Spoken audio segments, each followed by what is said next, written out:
With Blakey still away on tour, Stuart and Marcela looked after episode 99, with Stuart taking a little bit too long to answer GRQOTW98. Then they get into the last 5 community questions with explanations and what percentage were correct and incorrect. They finally finished off with a GRQOTW for 99. So whether you're in your car or going for a walk, enjoy this episode of the Golf Rules Questions podcast.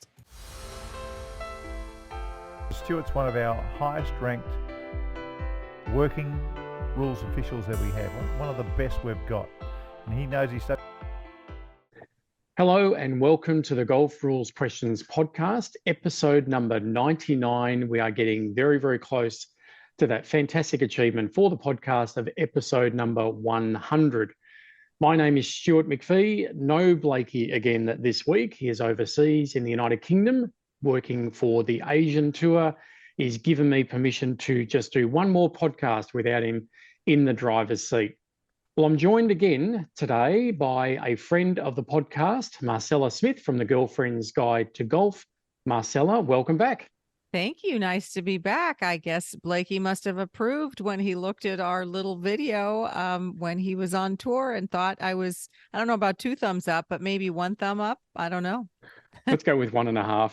Yeah, I think he was okay with the product. Hopefully the listeners have tuned in again for another episode with you and I discussing all things rules of golf. So it's great to have you back. Thank you very much for your time and helping us out again with the podcast again this week. Happy to be here.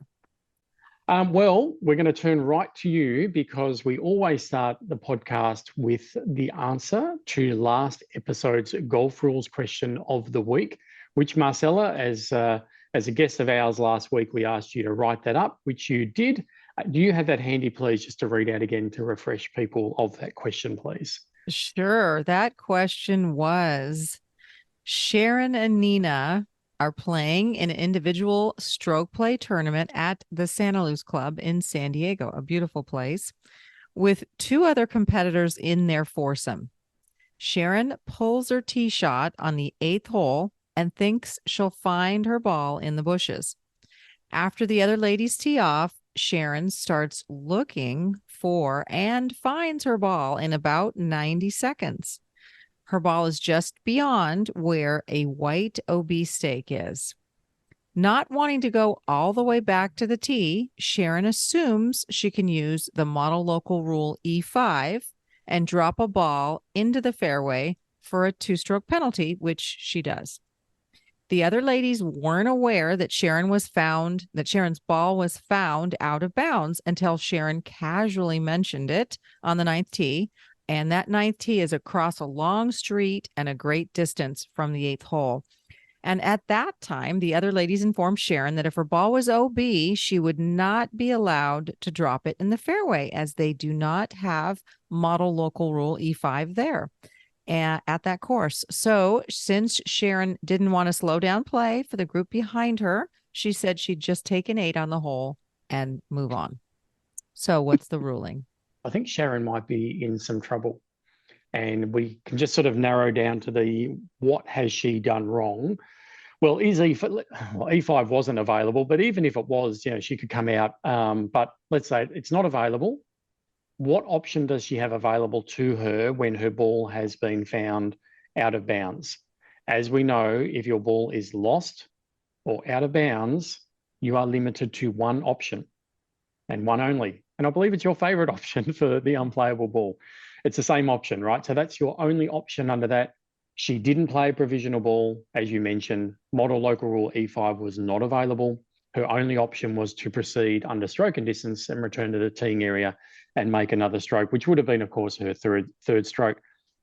When she dropped in the fairway, she has, for all intents and purposes, under Rule 14.4, she has put a ball into play, and she's continued play of that ball from that spot. The only problem is by putting that ball into play, she's played and making a stroke at it. She's played from a wrong place. Then we need to determine whether that playing from a wrong place is a serious breach or not, because people play from wrong places all the time, but they're not disqualified if they begin play the next hole because it wasn't a serious breach. The problem with Sharon is the only place she was supposed to play that ball from was back at the teeing area. And so the committee would definitely rule by dropping one in the fairway, however many yards in front, she has gained a significant advantage by dropping a ball there, playing from a wrong place. And we know that if that is not corrected before beginning a stroke to begin the next hole, or if it's the last hole of the round, returning your scorecard, that results in, unfortunately, Sharon, only one thing. And I think you're on the same page with me here, Marcela. What is that one thing that Sharon's facing? Yeah, the big DQ. The big DQ. No one likes DQ against their score, I don't think. But yeah, that's disqualification every day of the week. Yes, and Yeah. that serious breach is if they have a significant advantage by playing from the wrong place. And it could be because it's significantly closer to the hole, or it could be because it no longer is behind a tree or in super thick rough or in the middle of a bush or something that's drastically different. It's a significant advantage to where their ball should have been, where the right place was. Then it is considered a serious breach, and that's where they do have to correct it. And that's in stroke play. Yeah, spot on. And the interesting thing about 14.7 and serious breach or not is there is no distance provided. And what you have just done is provided some really good examples of where, in fact, playing from a wrong place may be further away from the hole than where you should be playing from, but it could still be considered a serious breach because or the it's a exact significant same yardage. Could be the correct. exact same yardage. Or further away, but still the committee would need to determine, and it's absolutely up to the discretion of the committee to determine whether that player gained a significant advantage or not. And all those examples you mentioned are perfectly valid. You know, what was the condition like? Forget distance for one moment. What was that player facing by playing from there compared to where they are now?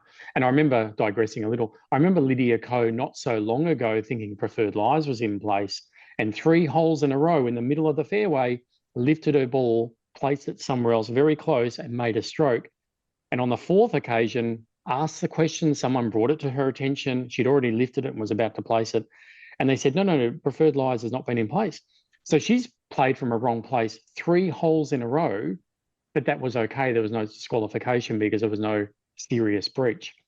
Yeah, that's definitely up to the committee. And as we know under 14.7, there's even an opportunity for the player, if they are not sure on the spot whether that is a serious breach or not, whether the committee would deem that a serious breach or not, they can play a second ball in stroke play, and again, let the committee work that out. Yeah, Sharon knew that she should go back, but she also knew that going back is such a long distance. This is a really long distance to get back to that spot and or the tee on the 8th hole. And she knew it would slow people down. So in her mind, she's like, oh, my maximum's like a 7. I'll take an 8 and we'll move on. Right. Okay. So do you know if it was a maximum score round or? No, it was just a stroke play, medal. It was a stroke. Round. Okay, definitely a stroke round. Okay, because as we know, there are options if you are playing a Stableford round or a par bogey or a maximum score that you can just at any time say, just give me the maximum, you know, the worst possible score for that format. So it'd be 0 points in Stableford, you know, minus in par or bogey, or the maximum score for that hole that the committee have deemed. But if it's stroke, proper stroke, where you need to hole out every hole, yes, Sharon would clearly be disqualified as soon as she made a stroke to begin the next hole, way over the road, a long way away, with no intent to come back. Correct. Yes. Oh, Sharon, hope she enjoyed the rest of the day after she was advised that she would be disqualified. Okay, very good question, please. And I know, again, Blakey keeps track of those people who have, so I don't have, unfortunately, right this second, people who have responded to that question, but Blakey keeps track of all that. Okay, I have some community questions. Now, as our listeners would know, and hopefully they know, on the YouTube channel, Blakey posts regular community questions, you know, true or false, or mainly how many strokes, and he'll provide a scenario, and at the end, how many strokes. So I was just going to, for today's podcast, spend a bit of time going through some of those community questions, and we can go through the responses and the reason why the answer is the answer. And interestingly for today, I actually have the inside. I have the percentage of responses that were correct. And you may be surprised by some of those percentages, because some of the questions today, the percentage correct was less than 50%. So most people got some of these questions wrong. So we'll go through some of those. If you're okay to join me with that, and we'll go through the questions and we can discuss the answers. Yes, you guys ask a lot of difficult questions. They're very layered. Very late. Yeah, and of course, and as we'll find out with one of them, in fact, where most responses were incorrect, for a lot of people, when you read the comments on YouTube, a lot of people just missed one item. And that's all it takes to get the wrong answer. And you know, you've done the USGA exam, I've done it. And you know, with all those exams questions, no good missing out on one item, but getting the rest of the scenario correct. You need to get it all correct. Yes. So that's what's happened in some of these. Excuse me. Sorry, does that bring up a bad memory of the USGA exam? Oh, it was, yeah, it's not a pretty day. And when you No. take it online, or I imagine in person too, but it's not a pretty day. It's very intense, and you have all your snacks, and there's a proctor there. So someone is watching you. You don't know who they are. You don't see them as well, but someone from, I believe, a testing company, probably not even USGA, not sure, but someone's watching you, and they're controlling your computer or prohibiting you from opening anything else. And you literally are, you know, the first 50 questions are closed book, and then 50 questions open book, which actually, in my opinion, are more difficult than the closed book. But you know, someone's watching you, and you're eating your snacks, and you're talking to yourself. In my case, I'm talking to myself, I'm yelling at myself, and you know, you're watching the time, and you're circling things and coming back to them. And then you've got to get up to go to the restroom. And so it's uncomfortable, and it's stressful, and you know, the time is ticking, but you're, you know, you try to focus through all of that, and you may know the material. And sometimes I feel like if you were my instructor or giving the exam to me, audio, like verbally, and you just ask the question, I could answer those questions. But when now you put these paragraph formats with Susie and Mary and Johnny and all the things they did, and, you know, then they went to the store and they got on the bus, and then they paid 50 cents and they got off the bus. I mean, all these things that aren't necessarily relevant to a rule. Now my mind is gone, woo, woo, woo. And so it's a difficult time, but I'm looking forward to taking it again. Wow, that's very good. If you're doing it again, I think I'll do it again next year. You don't need to. You've already got expert status. You're good. I just have advanced status, so I need. Thank you. Yeah, I think maybe for the challenge, and I think it forced me to study. Like, I really prepared and studied, so it was really helpful in that sense. It provided me something to work towards. I will say two things. I agree with you. I thought the closed book section was really quite straightforward. With a lot of definitions, and I flew through the closed book section. The open book section, when I've got this big fat book to help me, I found far more difficult. You're just back and forth between so many multiple rules trying to work it out. And my brain, after 4 hours, was toast. It was fried. I was fried. Anyway. It's not fun, but that's how you can really respect people who have their certification from the USGA, because, you know, not only do they know it, but they also know how to take a test. But, you know, our Blakey boy, he passed his and he got advanced certification, which is still very good, at the age of 18. So, yeah. Very good. He was not so long ago. 18. Brilliant little boy. Very good. All right. Well, we'll start with these community questions. This one is quite straightforward and not surprising. Most people got this correct. These are in no particular order. I've just copied and pasted them from the YouTube community questions section. The first one is, a hole made by a worm is not an animal hole for which relief under Rule 16.1 is available, but both the worm and the cast that it makes are loose impediments. So any hole dug by a worm is not an animal hole. And the way we answer this, firstly, if I went to the definition of animal, An animal is any living member of the animal kingdom, including other than humans, right? Any living member of the animal kingdom. So a worm is an animal.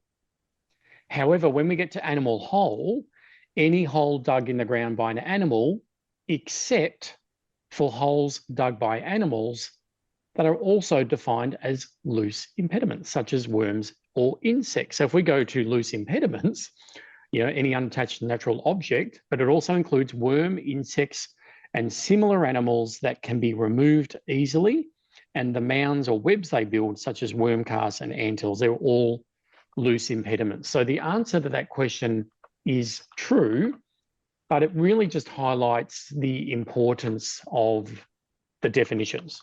It really does. And I remember early on someone saying, oh, the definitions are so important. I'm going, yeah, but they're not even in the rules. They're like at the back. They're not even rules 1 to 34 at the time, 1 to 24, or whatever it might have been now, 1 to 25. It's like an appendix, like it's at the end, like can't be that important. And then people really started to convince me that definitions are critical, paramount. Anyway, so that was the first question. Any comments on the definitions? Well, just like we talked about last week, we were talking about stroke and practice swing and practice stroke.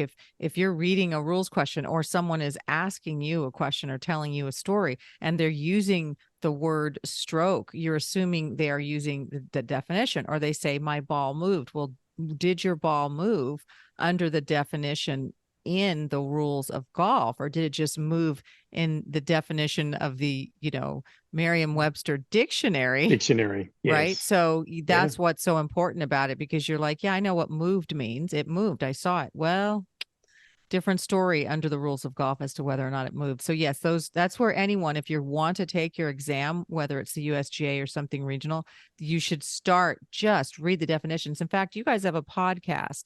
How dry is this? You guys are alternating reading the definitions. But if you are going to be studying for your exam, or you're trying to learn this stuff for your own game because you're a high level player or a caddy, or a club pro, it's a perfect thing to listen to when you're driving in your car. Are you going to read it at home? Probably not. You're going to be distracted by life, right? When you get off work and you go home. But if you're driving somewhere and you've got 20 minutes, you want to listen to that podcast, because you guys are reading it, and it's just, where else in the world are you going to get that info? And you hear it a couple of times, you're like, oh, okay, I got it. There's a distinction here on this. So yeah, it's helpful for the rules geeks or the rules nerds of the world. I had completely forgotten about those two podcasts where we read through the entire group of, I think there's about 74 of them, all the definitions, and we alternated, as you mentioned, and I had completely forgotten, and I'll dob him in here. I think as soon as we stopped recording, Blakey said something like, oh, so close to falling asleep. While we're doing that podcast. Yes, it was dry, but you're spot on. If you are going to take this to the next level and do exams and want to officiate, the definitions are, I won't say everything, but they are close. They are so critical. And there's very few sentences in the rules of golf that do not have a defined word in that sentence. They're the glue, they make up the rules. Every sentence almost refers to something in a definition. They're everything. So that question really just came down, even if you didn't know, you could quite easily find the answer. And the answer was, in fact, the answer was to be found in the definitions, nowhere else. It wasn't even the rules of golf, it was in the definitions, so to speak. Okay, so not surprisingly, 81% got that answer question correct. And that is, of all the ones I have today, that is in fact the highest percentage correct. Okay, the next one. So this is a how many strokes scenario. These are the ones you like, Marcela, when the players stop halfway around and go and grab a chocolate bar and tried to distract you with the question, and they did something with their clubs, and you're thinking, oh, is that a penalty on? Anyway, on the first hole at Wombat Hills, fantastic golf club. On the first hole at Wombat Hills, Stuart's ball is lying on a cart path in the general area after his tee shot. He decides that he wants to take free relief as per rule 16.1 because he has interference from the immovable obstruction for a reasonable stroke.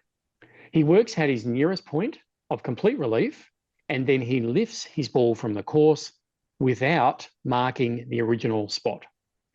He drops another ball within one club length of his nearest point of complete relief, no nearer the hole, and the ball comes to rest inside that club length. He takes 4 more strokes to hole out, and the question was simply how many strokes for that particular situation was it me? Yes, for me playing that hole, the first hole. Marcela, do you know the answer to that? Yes, that's 5. That is 5. So what about, taking relief from the car path, that's okay. That's for free. Doesn't cost you anything. And I think where people got this wrong, and I'll tell you now, 65% got this correct, 65. So let's say it the other way, 35%, more than 1/3, got this incorrect.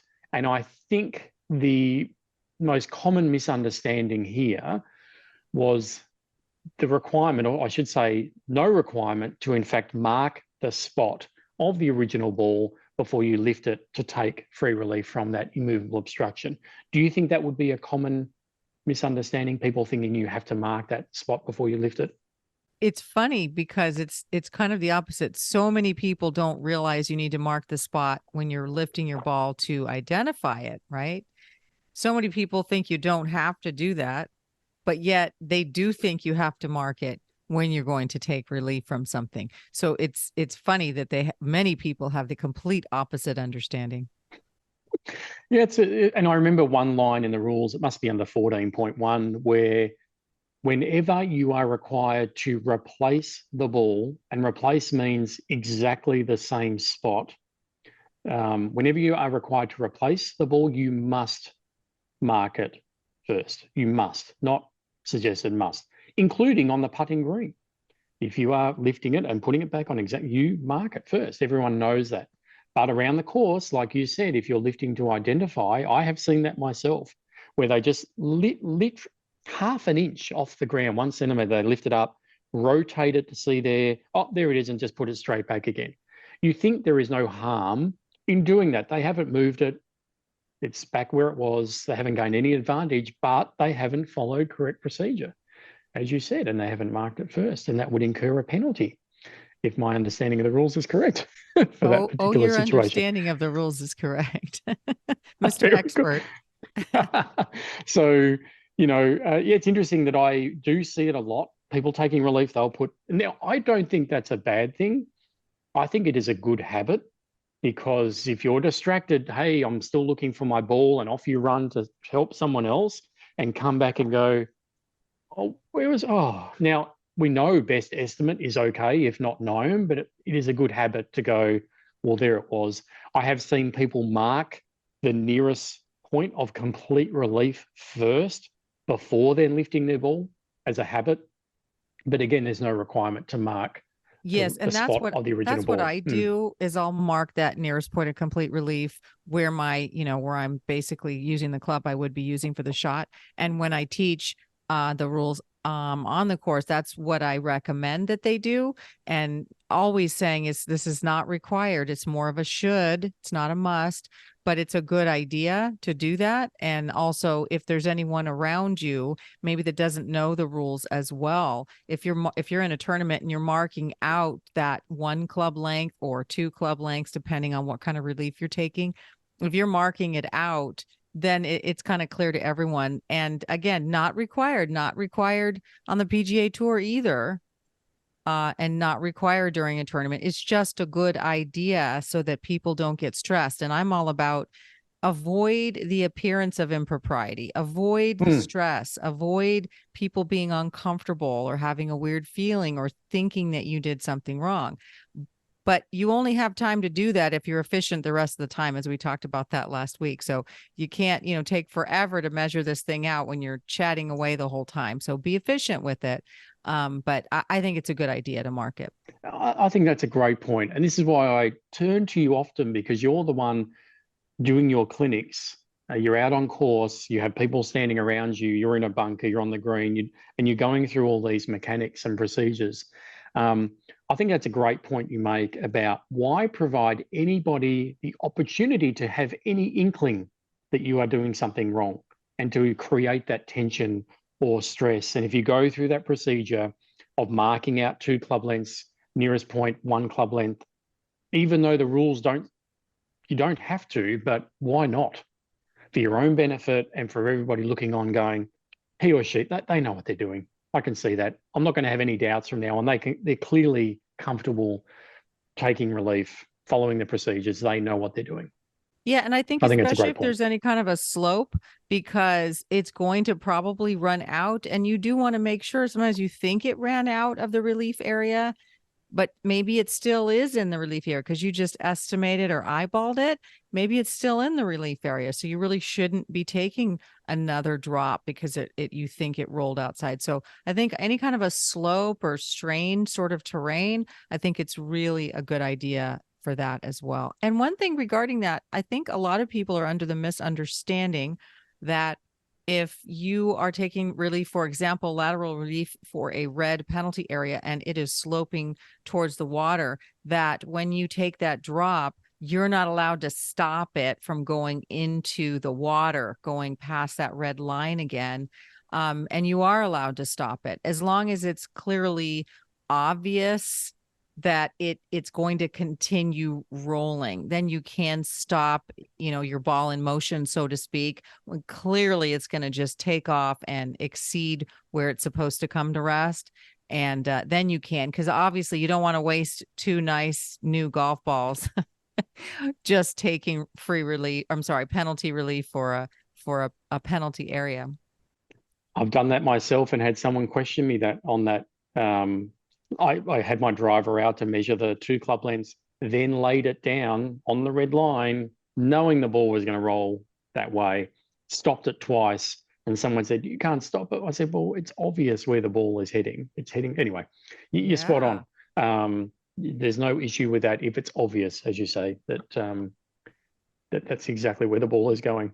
Do you think that Blakey, yeah. I know he doesn't compete a lot anymore because he's out officiating all over the world, but do you think he would do something just for fun? Do you think he would, during a tournament, a fun tournament, nothing too serious, do something for fun to get a rise out of people around him that looks controversial or looks like most people think, oh, you can't do that, and just to get a rise? I mean, don't you think that's his personality, that he would do that for fun? I must take some credit as well. I do that a lot myself. To get a rise. Absolutely, I do, because it's fun. And I did it. I had a conversation just last Wednesday. Yes, I think, sorry, to answer your question, I've played with him, maybe 5, 6 times. I think he's beaten me in our match every single time. He would definitely do that. And he's, kicking his putter to make a stroke. He's kicking it with his foot. That's his stroke. Just doing, is that allowed? He's saying he's putting everyone on the spot. And definitely, I'd tell you one thing I did last week was we have preferred lies. So we're just about to come out of winter. And so, slightly sloppy, muddy conditions. We have preferred lies, and the relief area is simply 1 handspan. And so my ball's lying there and I'm about to take relief. And so what I do is I grab a second ball and place it, within 6 inches of my ball in play. And I just put it there. And then I called someone. He was standing very close. So I didn't make too much of an effort for him. I said, is this okay? And he was very confused. I said, well, I've just put that other ball down. And one other person who thinks they know the rules very well says, yes, you can do that. You can use another ball as a ball marker for your ball in play. I said, well, it's not a ball marker because it's 6 inches away, right? And a ball marker needs to be right next to it. So it's not a ball marker. I said, no, that's my ball in play. And he said, well, you can't do it because it just looks odd, not marking it, lifting it and putting it somewhere else, even though you don't need to mark it, but having 2 balls right next to each other that are both mine. And so the guy said, no, you can't do that. And I just went through, well, if you're taking a relief under any rule, anywhere on the course, you can use another ball. He said, no, you've got to use the same ball for the whole hole. I said, well, I'm going to put my life on it. And he goes, that's right. You know the rules. Yeah, okay. But to him, it just looked someone else. I said, and then with my club, I actually tapped my original ball, I actually tapped it back to my bag. I didn't make a stroke. I literally just tapped it back.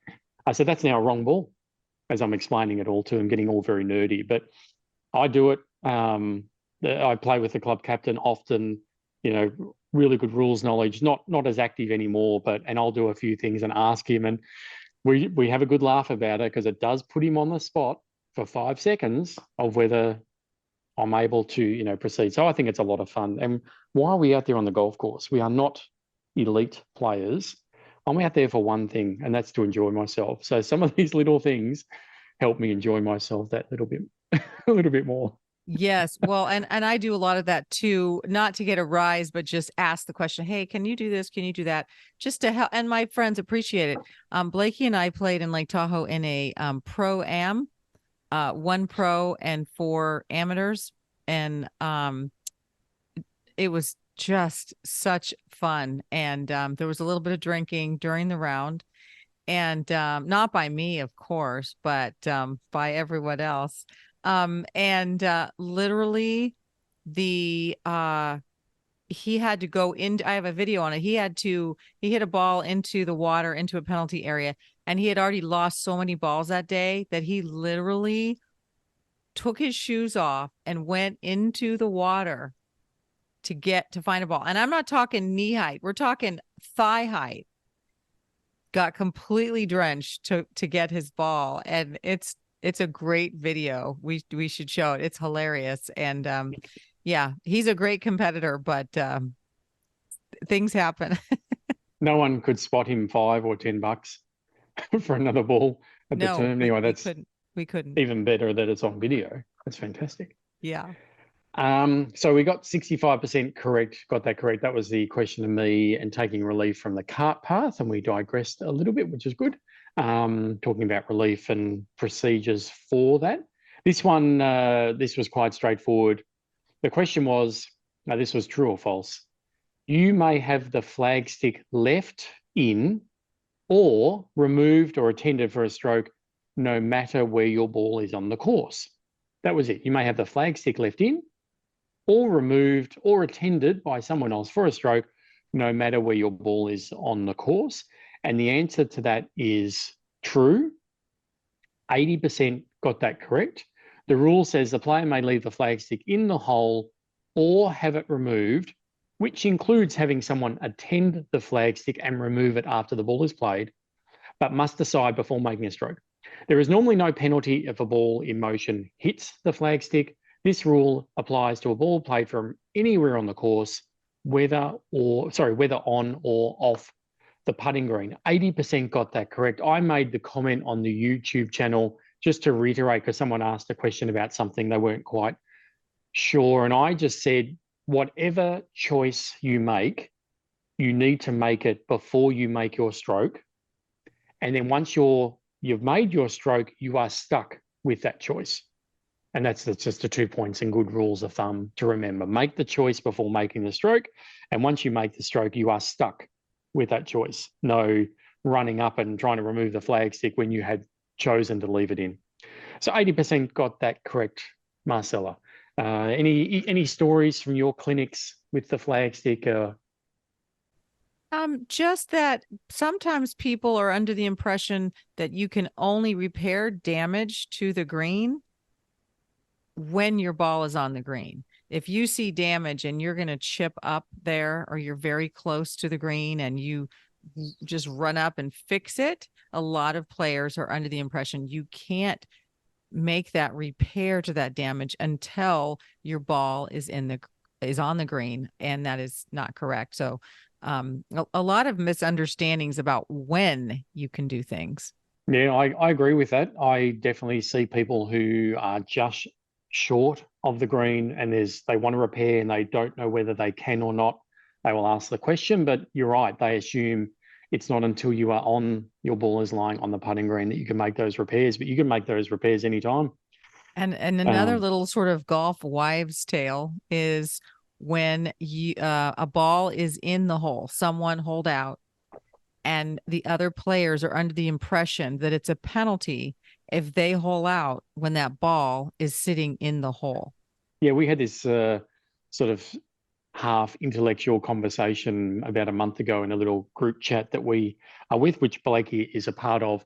And we were talking about a ball in motion going into the hole and striking another ball at rest, which of course in stroke play is a penalty. And so we're having that intellectual discussion of it's hit another ball and that ball was at rest and it was on the putting green because the hole is on the putting green.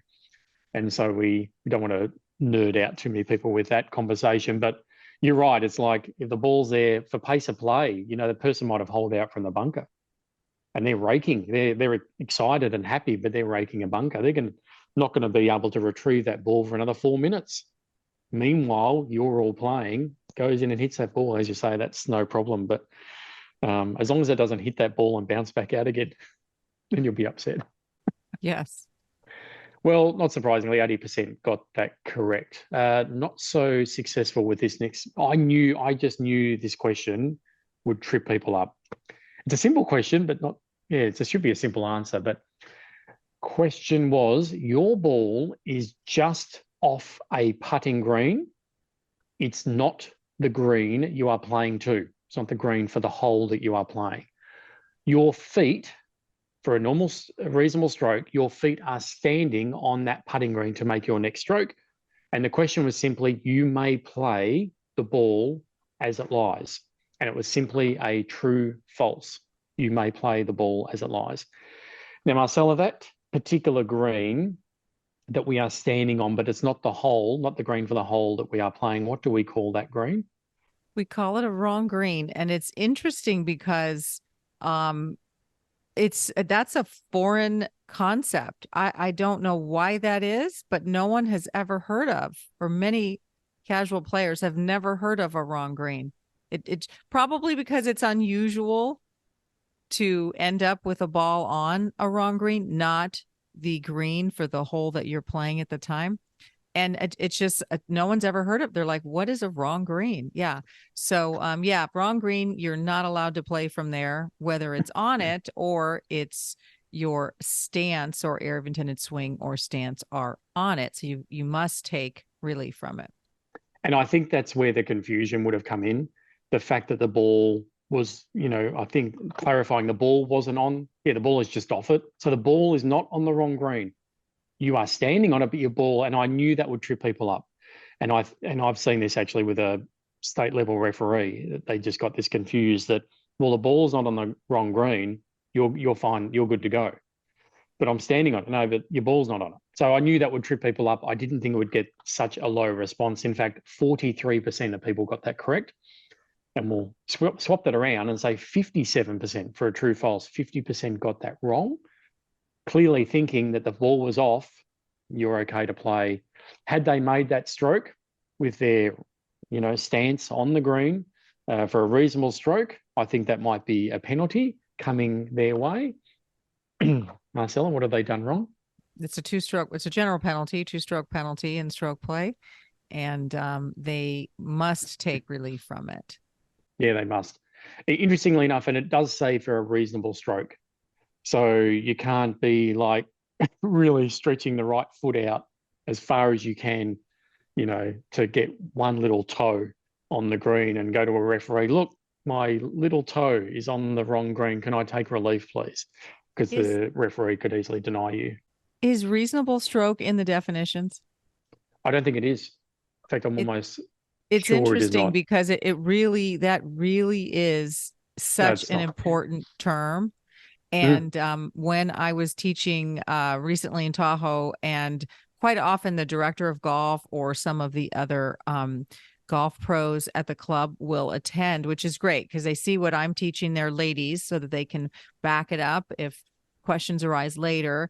But they also see and can get MSR credits for their continuing education credits with the PGA. So that's kind of cool. So they often join in. And I was teaching at a club and I was talking about this reasonable stroke where my ball was on, my stance was on a cart path but the ball was up against this huge boulder that was really an immovable obstruction because what couldn't reasonably have been moved. Even if Tiger and all of his fans were there to move it, it could not have been moved. So, but it was a boulder, and it literally was sitting up against the boulder. And I created that shot for myself so that I could explain reasonable stroke, which just means that if you think you may be entitled to free relief from an immovable obstruction like a cart path, it must be a reasonable stroke. So if there were just grass there and no cart path, no immovable obstruction, and my ball were sitting up against this boulder, I had no shot to the right, to the left, really anywhere without an injury, right, or breaking my club. There was no shot. So it wasn't reasonable to think I was ever going to hit that. So therefore, I am not entitled to free relief from that immovable obstruction, that cart path. So I'm teaching this, and the director of golf's going, I've never heard of that. And, sometimes I hear people say that. I go, oh, okay, yeah, you never heard of it. He's like, no, but really, I've never, ever, ever heard of that. And what I read into him was, that can't be true. He'd been playing forever, and, so it's interesting that so many people haven't heard of concepts and or definitions that are really important. And if I'd love, this was sort of related to a reasonable stroke when you talked about this wrong green, but I'd love for you guys to post a question, a tough one like this about reasonable stroke, because everyone thinks if your stance is on that cart path, automatic, you're entitled to free relief. And it's not automatic. That's a great point. And I think one of the things that I was taught early on was, if I was in that position with a player and they were saying, I want free relief, and I'm saying no, and they're going, oh, come on, why not? I would ask the question, and I think you mentioned this in your answer, was in your comments, were, if that immovable obstruction was not there, if that abnormal course condition was not there, what would you do? And if they say, oh, I probably have to take an unplayable, or I'd be hitting it backwards, I'm going, there you go. So whatever option you would be choosing, you wouldn't have interference from that abnormal course condition. So don't use that as an excuse. I wouldn't take that tone with the player, obviously, but that's the issue, that if that wasn't there, what would you do? And they're going, oh, well, I'd have to take it unplayable. Well, there's your answer. Right? It's not a reasonable stroke. No free relief. Simple. Anyway, that's a great point. Reasonable stroke, not in the definitions, but, and again, open to interpretation, open to a referee on the spot. And Blakey and I have had this conversation before. When you have a rules official, a referee who plays off a handicap, or I think you call it like an index of like 25. So I wouldn't call them a great golfer. And they're officiating an elite amateur professional event. So one person's definition of a reasonable stroke may be different to that elite player, because the rules official is lucky to break 100, so they have that different look on what is reasonable, what a player can do. And I think, I'm not saying that's automatically going to be an issue, but I think it's very important for a rules official, for a referee, to keep that in the back of their mind. Yeah, I think that is really important. And I think, most of the time we're dealing with, traditionally men who've been athletes for a long time. They've been playing golf, for 30 something years, and they have in their bag or in their skill set these unusual, very hingy shots, or an unusual stance, or backwards, and, left-handed, all that stuff that they can probably execute fairly well. Whereas maybe a female, doesn't have to be a female, but someone who's newer to the sport and newer to anything hand-eye. I'm painting a picture of myself here, if you can tell. And so that person can't reasonably hit it, backwards, underhanded, left-handed, whatever, standing on with one leg up the tree. And, that's not reasonable for them. So what is the skill set of this person? And I also think as far as whether or not they can really hinge. If this is a woman who's a 38 handicap, she's just lucky to connect with the ball. And so to think that she's going to hit this real, I mean, I'm not being rude, but it's like, we're happy to just be out there hitting the ball squarely. And so when you have to have such an unusual hinge or, to try to do a flop shot or all these things, that's not reasonable to think she can do that. So sometimes whether or not she's got interference from a drain and sprinkler head, I think as a referee, you can be a little more lenient knowing what that skill set is of that player. So that's a great point. And for everyone that's listening that is a PGA teaching pro and is sort of unofficially officiating right at their club, I think that's important. Yep. Very good. Thank you. So we'll get to the last community question. Again, how many strokes? This is one of the scenarios that people love. And again, you miss out on one, you're going to get the answer incorrect. And I can tell you now, less than half got this correct. So the question was, in stroke play, Tyson hits his ball on the par 4 third hole into the rough on the right side of the fairway in a similar spot to Marcela. He walks down and sees a ball he thinks may be his, but he cannot be certain. He lifts the ball and it turns out to be his, so he replaces it. He then hits his ball into a greenside bunker. After grabbing his 60-degree wedge, he walks into the bunker that his ball is in and prepares to play his next shot. He takes 2 practice swings, touching the sand both times. He then hits his ball onto the green. Tyson putts with a flagstick left in the hole and holes out in 2 putts. How many strokes has Tyson made for the third hole? Now, I'm not going to put you on the spot and say, hey, did you count all that up? But what it will do is, I think you have the answer anyway, don't you? You've gone through that question yourself. I didn't count it right now, but I can tell you the 2 issues that come up. Maybe there's more, but the 2 issues that should be coming up in people's heads. And the first one is lifting a ball without putting a mark down first, lifting a ball in play. And so he did that. That is a 1-stroke penalty. And assuming he replaces it on the original spot, that's all it is a 1-stroke penalty. And then that making those practice swings in the bunker that touch the sand. So the question on that one is, how many penalty strokes does he have? Is there a limit? Was there what we call an intervening event, which did just change a little bit more in 2023? So can you explain the intervening event and when that is at 1.3 where you know what your limit or your maximum penalty for something can be? Yeah, so yes, you're right. So in 2023, they introduced this concept called intervening events. And I've had a lot of discussion with people, again, with Blakey and others about this in the last month, trying to clarify a lot of issues that probably the ruling bodies didn't even think about. So there's 2 intervening events. One is completion of a stroke. Sorry, I should go back one. We used to call these related and unrelated acts. So if you committed a whole bunch of possible breaches, if they're all sort of related and tied in, sort of lifting a ball and putting it somewhere else, wasn't 3-stroke penalty, it was only 2. It was playing from the wrong place because they were related. And so they've ditched those terms and they've come up with intervening events. And intervening events simply separate breaches. So it allows you to, if you commit 10 different breaches, but you do the first 4 without an intervening event in there somewhere, then you only take the maximum of those 4. You don't add them up.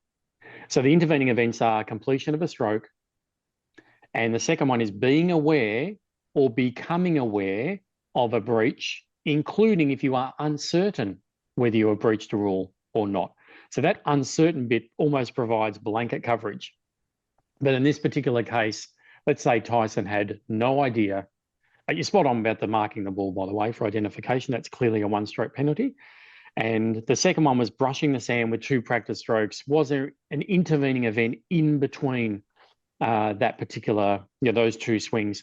You were playing the hole as well. If Tyson made that practice swing, brushing the sand, and you saw that and go, oh, you can't do that. That's a breach of the rule. You can't brush the sand in a practice swing. And then he did it again. Now we're looking at 2 separate penalties for those 2 situations, because in the middle, the player became aware, was told of the breach. Even if they didn't know, they are still uncertain whether they've committed a breach. So that, bang, that's an intervening event. So now you're looking at 2 general penalties. As the question was written, that was at a swing, brush of the sand, another swing. That's really just one, well, that is one general penalty for those 2 actions. Spot on. There you go. We could spend a whole podcast on intervening events. It's a new concept. It has provided its fair share of confusion, but that's it. Completion of a stroke or being aware or becoming aware of a breach. Yes. And so that ball that in stroke play, Tyson, by the way, is Tyson a real person? I believe all these names are real people, yes. I most of them have been, and I know many of them that you use a lot, Roscoe, and but I don't know Tyson. Is he cute? I have no idea. I've never met, no comment. I've never met. There's Okay, Big P and Andy, the average golfer. Yeah, I don't know most of them. Big P. I need to know. Yeah, can they all DM me, please? I just need to know. I need to put a face with the name. Yeah. So we're playing stroke play, and he lifts a ball. So if he lifts a ball, and again, stroke play, he's lifting a ball. It's my ball. He lifts it and goes, oh, that's Marcela's ball. He puts it back.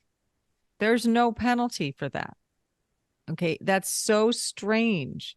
If we were playing in match play because I'm his opponent and he lifts my ball, there is a penalty for that. Okay, but we're playing in stroke play. It was my ball, no penalty. But because it was his ball, there was a penalty. And it's just, I mean, again, if you put that one out alone, just the fact that he lifted it, he didn't mark it, and he replaced it. Turns out it wasn't his ball, it was my ball. You just throw that one little fact out, you're going to get less than 50% people saying that's correct. I'll take that to another. I'll take it to one more level, and that is if Tyson and Marcela were playing, and we're searching for both balls, and Tyson says to you, Marcela, I think this is yours here. Do you want me to check for you? Do you want me to see if it's got your pink markings? Sorry to stereotype there. Whatever your ball marking is. Wait, why would you be stereotyping me? There you go. So pink ball. If Tyson says to you, Marcela, I think this is your ball. Do you want me to check for you? And you go, yeah, please do. And then they lift it for identification without marking it. Guess who's getting a penalty, Marcela? Because that player has acted with your authority. And so effectively anything they do with your authority, the breach goes back to the player. Had Tyson not said anything, as you just mentioned, and just lifted it up, and he's gone, phew, that wasn't my ball, no penalty. He puts it back, Marcela, your ball's here. Thank you, no penalty. If it was his, then damn, I should have marked it first. But if they did it with your authority, that's probably something else a lot of people don't know about. You know, certainly with marking procedural things, you know, people can get your authority to do something for you. An example is on the green, you've hit out from a bunker, it's in the way of everybody else's, and this can be another podcast as well, I call out, Marcela, your ball's in the way, can we just mark it for you, or something like that, and you say, yes, please do. There's all sorts of rules associated with that. It's now, it's now out of play. If we put it somewhere else, it's a wrong ball, not a wrong place, and all those sorts of things. And it just comes back to acting with someone's authority. You know what? And I sure do miss Blakey, because if he were here, he would have some one-liners just about this whole topic of what we're discussing right now, about why you shouldn't be lifting another player's ball without permission, blah, blah, blah, blah. We know he'd have some good ones there. And yes, so we miss him. Sure he would. Miss you, Blakey. Yes, of course. Well, we know episode 100 is next, and we know that it's only fitting that he is front and center for episode 100. So whenever that happens, I hope I get an invite. I hope I'm invited along to give 30 seconds worth of content. Yes, we do miss him, and I'm sure I chat to him every day, so I'm sure he's having a great time. Or I know he's having a great time. Where he is, still not home for another week or two, but yes, we do miss him. And it is his podcast. Why don't we suggest that he has like a reunion party with Big P and Andy and Tyson? Then I get to meet them all. There's Helen and Charlotte. There's a few other people there that Oh, we use in the rules yeah. questions. Yeah. Oh, yeah. So no surprise there. 48% got that correct. I think probably, again, it would have come back to the marking at first to identify it probably caught people out. That's one stroke, but we know in a USGA exam, that's enough. That's incorrect. You need to be able to know every single thing that's happening in that scenario to make a ruling to help that player out. So, okay, well, I'm going to get to, in just a moment, the golf rules question of the week for episode 99. Before we do that, Marcela, do you have anything else you'd like to talk about or any other comments? I would just like to say the next time we're together, I'd love to spend a few minutes on wrong ball and how it's so interesting in match play. There are some little nuances about timing. One is discovered if two people both play a wrong ball. It's kind of twisty turvy, and I like it. And I think that would be a fun thing for you to do a community question on, and then also discuss in detail, because that one is, again, that's a doozy. There's so many that people can actually do what I do, which is work the circuit and at a bar. Basically, you go to a bar at a great club like Pebble Beach or Pinehurst, and you just start chatting and say that you love the rules, and then start making bets, and then the $20 bills are just flying. We could do this for a living, Stu. Really? Okay. Oh yeah, it's a great way to make extra cash. Pays for your dinner. It's good. Okay.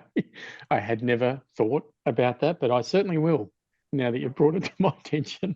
What a good idea. We can discuss that off air. We'll stop recording and we can chat about that further.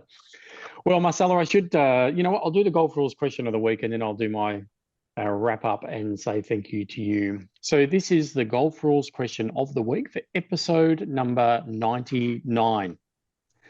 During an individual stroke round, Stuart's ball lies in a greenside bunker on the 17th hole at Wombat Hills. I'm just not that good in bunkers.